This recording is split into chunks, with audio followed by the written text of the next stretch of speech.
তো 21 নম্বর অঙ্ক বলছে আমাদের cos a plus sin a is equal two √2 cos a হলে প্রমাণ করো cos a minus sin a is equal two √2 sin a। তো এটার প্রমাণ করতে বলছে, ঠিক আছে, কোনো প্রবলেম নাই।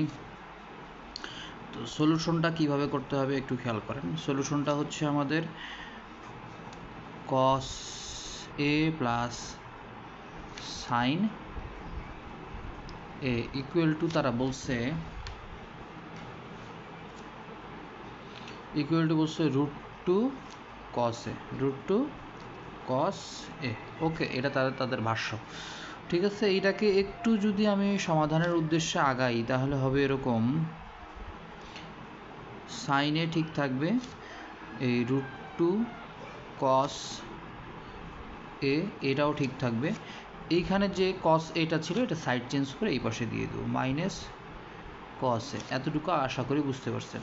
তো এখন আমরা বলতে পারি বা sin a সমান সমান এইখান থেকে আমরা কিন্তু cos a কমন নিতে পারি। cos a কমন নিলে থাকতেছে হচ্ছে √2 মাইনাস 1, √2 মাইনাস 1। তার মানে এইখান থেকে √2 cos a থেকে cos a কমন নিলে √2, আর cos a থেকে cos a কমন নিলে বাকি থাকতেছে মাইনাস 1। ক্লিয়ার? এখন আমাদের কাজ হচ্ছে কি করি দেখেন,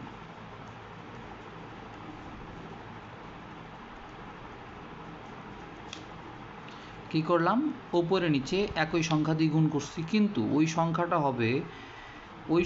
হবে যেটা ছিল √2 মাইনাস 1 এটার বিপরীত, মানে √2 প্লাস 1 দিয়ে, ঠিক আছে, উপরে নিচে গুণ করে দিলাম। এখন ক্যালকুলেশন করলে কি হবে দেখেন, এই টার্মটা আমি সাইড চেঞ্জ করে এটার সাথে নিয়ে আসতে পারি, তাহলে √2 প্লাস 1 সাইনে আমি লিখতে পারি।